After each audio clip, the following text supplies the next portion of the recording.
Today I will discuss the training that must take place for any employee of the airport to be certified to operate on movement areas. Movement area training is critical to create a safe airport environment for both employees on the movement areas as well as aircraft.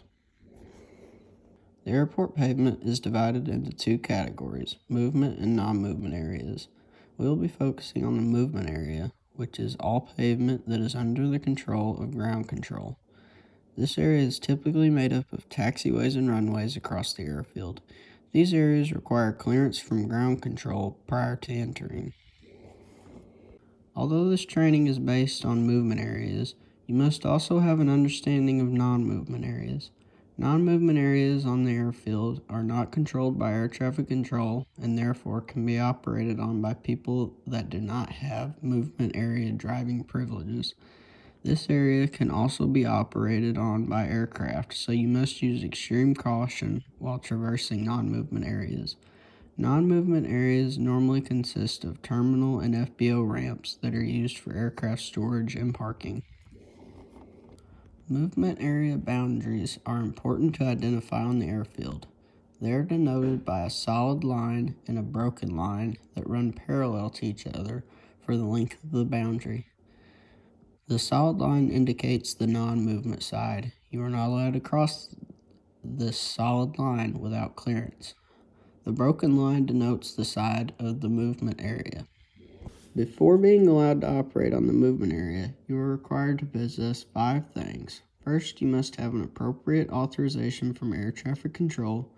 This ensures that they know where you are and what your intentions are. Next, you must have an operational need to be there. This is your reason for accessing the movement area. A good example is pavement inspection. You must have proper airport ID and vehicle pass, which shows that you are qualified to enter the movement area. You must be in possession of a working tower and ground radio so you can be in constant contact with ground control. Lastly, you must have a working beacon fixed to the outside of your vehicle. Failure to have any of these 5 items will require you to be escorted by an airport employee who does. Next, I will talk about the 4 categories that you must be familiar with when you are in possession of a movement area badge. These areas are critical to successfully navigating the movement area safely. First, I will discuss airport familiarization.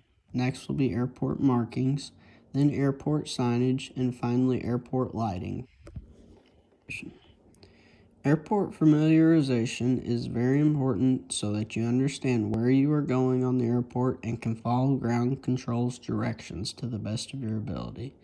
The best method to familiarize yourself with the airport is to get an airport diagram and study it.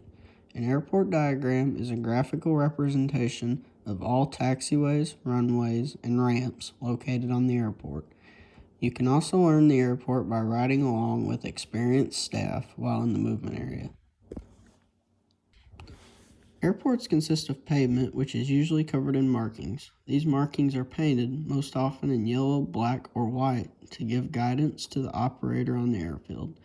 Taxiway markings are important because they will be your first point of contact with the movement area. Taxiway edge markings can be either a solid double line or a dashed double line. A solid double line means that the pavement on the other side is unusable, while a dashed line indicates that it is usable, but you must first get permission to cross from ground control. Next, you have the hold short line, which is arguably the most important marking. This marking is made up of both dashed double line and a solid double line. The dashed lines will be on the side of the runway, while the solid lines will join to the taxiway. This is to indicate that you are not to cross the solid line without clearance. Airport signage. Airport signage is important to understand because it tells you where you are located and gives you directions that you can follow. There are 6 different types of signs on the airfield. You need to know what each of these mean, as they will direct you in your travels through the movement area.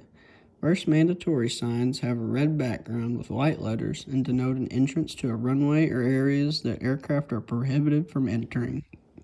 Location signs are used to indicate where you are currently located on the airfield, whether this is a taxiway or a runway.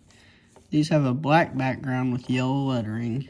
Direction signs have a yellow background with black inscriptions.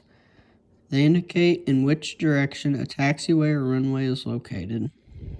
Destination signs have yellow backgrounds and yellow inscriptions as well, but they provide direction to destination airports such as runways and FBOs. Runway distance remaining signs have a black background and white lettering and indicate the distance remaining on the runway in thousands of feet.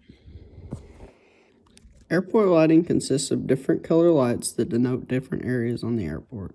Taxiway edge lights are blue in color, while runway edge lights are yellow. Although these are important, they are not as important as runway guard lights.